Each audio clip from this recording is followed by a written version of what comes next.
Express entry pool में दाखिल होने के लिए आपको सिर्फ 3 डॉक्यूमेंट और 2 इन्फॉर्मेशन चाहिए होती हैं, लेकिन इसमें सबसे अच्छा वैल्यू ये है कि इस एक्सप्रेस एंट्री प्रोफाइल करने की कोई ऑफिशियल फी नहीं है। Without any cost you need only 3 document and 2 pieces of information. You can go and create the 3x2 rule. तो 3x2 रूल यही है।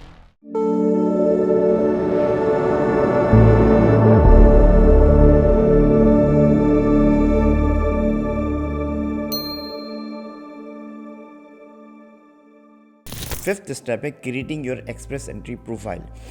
एक्सप्रेस एंट्री पूल एक वो टर्म है जो हम इस्तेमाल कर रहे होते हैं। एक्सप्रेस एंट्री पूल है क्या? वो तमाम लोग जो कनाडा जाने में इंटरेस्टेड हैं वो इस स्टेप में एक्सप्रेस एंट्री प्रोफाइल क्रिएट करते हैं, जिसमें पहले जो मैंने बात की थी एज, एजुकेशन, वर्क एक्सपीरियंस और लैंग्वेज कैपेबिलिटी के मुताबिक आपको स्कोर मिलता है। एक्सप्रेस एंट्री पूल में दाखिल होने के लिए आपको सिर्फ 3 डॉक्यूमेंट और 2 इन्फॉर्मेशन चाहिए होती हैं। इसी को मैं बार बार रेफर करता हूँ 3x2 रूल। तो 3x2 रूल यही है। इस स्टेप में आपको एक्सप्रेस एंट्री प्रोफाइल क्रिएट करने के लिए 3 डॉक्यूमेंट क्या चाहिए? Passport which is ID document और travel document, IELTS and ECA.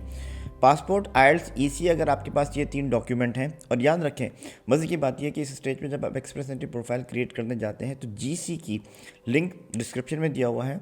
Official website पे जाएं और एक्सप्रेस एंट्री प्रोफाइल क्रिएट करें यूजिंग योर जीसी की, बाय क्रिएटिंग योर जीसी की।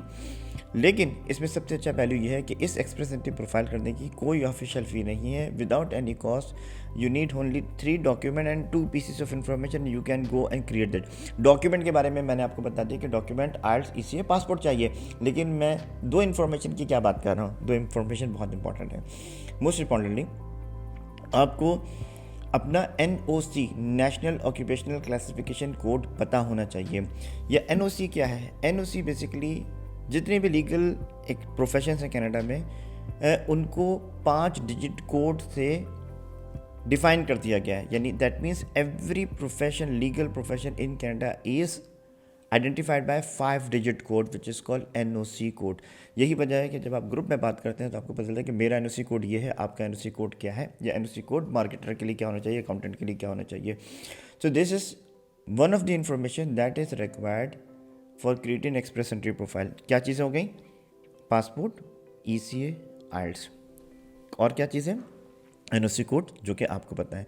याद रखिए कि रिसेंटली ही NOC क्लासिफिकेशन कोड का नया वर्जन इस्तेमाल होना शुरू हुआ है, तो गलती से भी 2016 का वर्जन यूज़ नहीं करेंगे जो कि 4 डिजिट कोड होता था। अब हम जिस NOC कोड की बात करते हैं उसका वर्जन कहते हैं 2021। यानी हम वर्जन 2021 के मुताबिक 5 डिजिट कोड अगर चूज़ कर देते हैं that would represent are profession. याद रखिए NOC कोड की दो मुख्तलिफ जगहों पे एक्सप्रेस एंट्री प्रोफाइल में आपको एंट्री करनी पड़ती है। अगर आप फॉर एग्जांपल अकाउंटेंट थे और फिर सेल्स में चले गए तो अकाउंटेंट का NOC डिफरेंट होगा, सेल्स का NOC डिफरेंट होगा। लेकिन कैनेडियन इमिग्रेशन आपको इस बात की इजाज़त देती है कि आप अपनी एप्लीकेशन किस NOC पे बेस करना चाहते हैं, that would be called primary NOC। For example मैं देखता हूँ कि सेल्स के लोगों को बहुत चांस मिल रहा है और उनको मुख्तलिफ प्रोविंसेस जो हैं PNP, जो मैंने पहले एक्सप्लेन किया, नॉमिनेट करना चाहते हैं।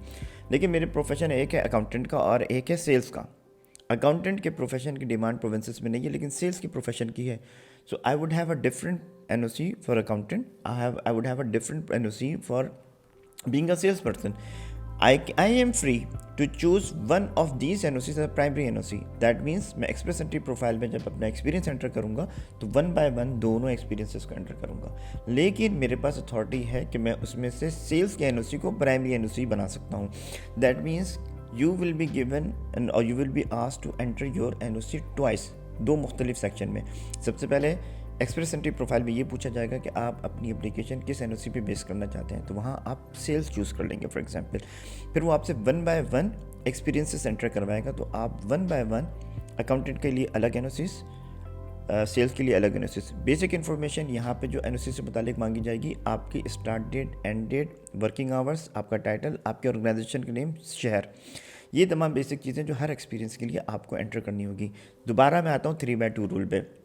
3 document, passport, IELTS, ECA, 2 information, NOC। What is the fifth information and fifth requirement to create an express entry profile? वो है having your proof of fund requirement.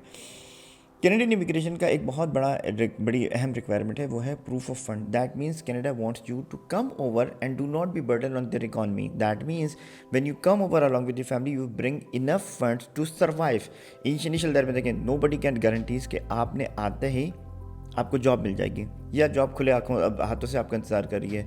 Reality क्या है, people may struggle in setting up their life. नया शहर, नए तौर तरीके हैं, आपको बच्चों का स्कूल भी सेट करना है, घर भी लेना है, जॉब भी लेनी है, ड्राइविंग लाइसेंस भी करना है, there are number of things. तो ज़रूरी नहीं है कि तमाम आपके काम 1-2 महीने के अंदर हो जाएं। मज़े की बात यह है कि ये प्रूफ ऑफ फंड, जिसे हम POF कहते हैं, जिस तरह मैंने आपसे वादा किया था कि जितनी टर्म्स मैं यूज़ करूँगा सब मैं एक्सप्लेन करता चलूँगा। POF की ख़ास बात ये पैसा आप कहीं जमा नहीं करवाते, ये पैसा कैनेडियन गवर्नमेंट को नहीं देते। ये पैसा आपके पास होता है और उसके होने की क्या रिक्वायरमेंट है, आगे जाके स्टेप में मैं इसको बहुत डिटेल में आपको बताऊँगा। ये that varies from the size of the family. For example, if I'm the main applicant, I have a spouse and 3 kids. That means for a single person I need to show 12 to 13,000 almost 13,000 Canadian dollar for last 6 months कि ये 6 महीने से मेरे account में ये पैसा deposited है। If I have a spouse, so that would be 16,000. If I have a 1 kid, that would be 20,000. If I have 2 kids, that would be 24,000 and so on so fourth. हो सकता है मैंने amount आगे पीछे कर दिया, लेकिन अगर ब्रॉडली स्पीकिंग आप कहें 13,000, 16,000, 20,000, 24,000, 28,000। दैट मीन्स जैसे जैसे आपके डिपेंडेंट बढ़ते जाएंगे आपका POF का प्रूफ ऑफ फंड का अमाउंट बढ़ता जाएगा। इसमें एक अहम बात यह है, प्रूफ ऑफ फंड का अमाउंट इस पर डिपेंड नहीं करता कि आप अकेले अप्लाई कर रहे हैं लेकिन आपके डिपेंडेंट चाह रहे हैं। Even if you are applying alone you will have to show your proof of fund for entire family. तो प्रूफ ऑफ फंड एक अहम टॉपिक है। मैं रिकैप करता हूँ। 3 document, 2 information, passport, IELTS, ECA, knowing your NOC and knowing your POF fund. POF fund को सिर्फ जानना ज़रूरी नहीं है, उसका आपके पास प्लान होना चाहिए।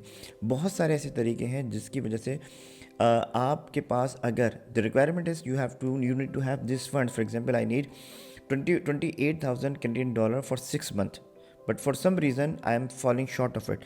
तो इसके बहुत सारे तरीके हैं जिसमें IRCC के एक प्रूवन और एक्सेप्टेबल प्रैक्टिस ये है कि वो गिफ्ट डीड के थ्रू ये बात आपकी एक्सेप्ट कर लेता है कि आपके पास प्लान था कि जब फेडरल गवर्नमेंट मुझे इनवाइट करेगी to file a PR application, मैं यहाँ से फ़ंड्स ले आऊँगा। ये फ़ंड्स लाने के, उसको प्रोक्योर करने के, शो करने के और प्रूफ करने के क्या क्या तरीके हैं, इसके लिए एक बहुत डिटेल वीडियो मैंने की है। और यूजुअली हम इस पर बात करते रहते हैं कि कैनेडियन इमिग्रेशन में प्रूफ ऑफ फंड को शो करने के तरीके हैं। अब मैं रिकैप करता हूँ। इस स्टेप पर है मैं step number 5, creating your express entry profile. 3 document, 2 information, 3x2 rule. तो ये है वो 3x2 rule. That means you need to have your passport, IELTS, ECA, knowing your NOC and planning of proof of fund कि अगर मुझे Canadian government invite करती है तो मैं उसे किस तरह 6 महीने की एजिंग या उससे कम एजिंग डिपेंडिंग ऑन सिचुएशन दिखा सकता हूँ। That is called 3x2 rule as committed.